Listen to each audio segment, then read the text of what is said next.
আপনারা সকলেই জানেন বাংলাদেশে বর্তমানে কিন্তু ফেসবুক সহ আর যে সোশ্যাল মিডিয়াগুলো রয়েছে সবই কিন্তু বর্তমানে বন্ধ রয়েছে। সরকারিভাবে নির্দেশ না দেওয়া পর্যন্ত ফেসবুক সহ এই সকল সোশ্যাল মিডিয়াগুলো কিন্তু বন্ধই থাকবে আপাতত। তারপরেও ভিপিএন এর সাহায্যে আপনি কিভাবে ফেসবুক সহ এই সোশ্যাল মিডিয়াগুলো ব্যবহার করতে পারবেন আজকের ভিডিওতে মূলত সেটাই দেখানো হবে। সর্বপ্রথম আমাদের চলে যেতে হবে আমাদের মোবাইল স্ক্রিনে। মোবাইল স্ক্রিন থেকে আমাদের গুগল প্লে স্টোরটা ওপেন করে নিতে হবে। এখান থেকে সার্চ বক্সে লিখতে হবে সিকিউর ভিপিএন। দেখুন সাজেশনে কিন্তু সিকিউর ভিপিএন চলে আসছে। এইখান থেকে সর্বপ্রথম ভিপিএনটা আমাদের ইনস্টল করতে হবে। ইনস্টলেশন প্রসেস শেষ হইলে আমাদের সিকিউর ভিপিএনটা ওপেন করে নিতে হবে। ভিপিএনটা ওপেন হওয়ার পরে আপনাদের সামনে এরকম একটা টার্মস অ্যান্ড কন্ডিশন আসবে, এটাকে অ্যাকসেপ্ট করতে হবে।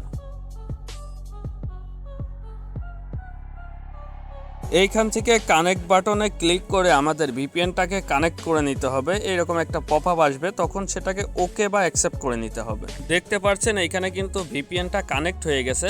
এখন যদি আমি ফেসবুকে যেয়ে দেখাই, দেখেন আমার ফেসবুকটা কিন্তু ওপেন হয়ে গেছে। তো সেম প্রসেসে আপনারাও কিন্তু ফেসবুক, হোয়াটসঅ্যাপ যা যা আপনার সোশ্যাল মিডিয়া আছে সবই কিন্তু ব্যবহার করতে পারবেন। তো এইরকম টেক রিলেটেড ভিডিও চাইলে আমাদের চ্যানেলটা সাবস্ক্রাইব করে রাখতে পারেন। নতুন চ্যানেল, এরকমই ইম্পর্টেন্ট ভিডিও কিন্তু রেগুলার আমাদের চ্যানেলে আপলোড করা হবে।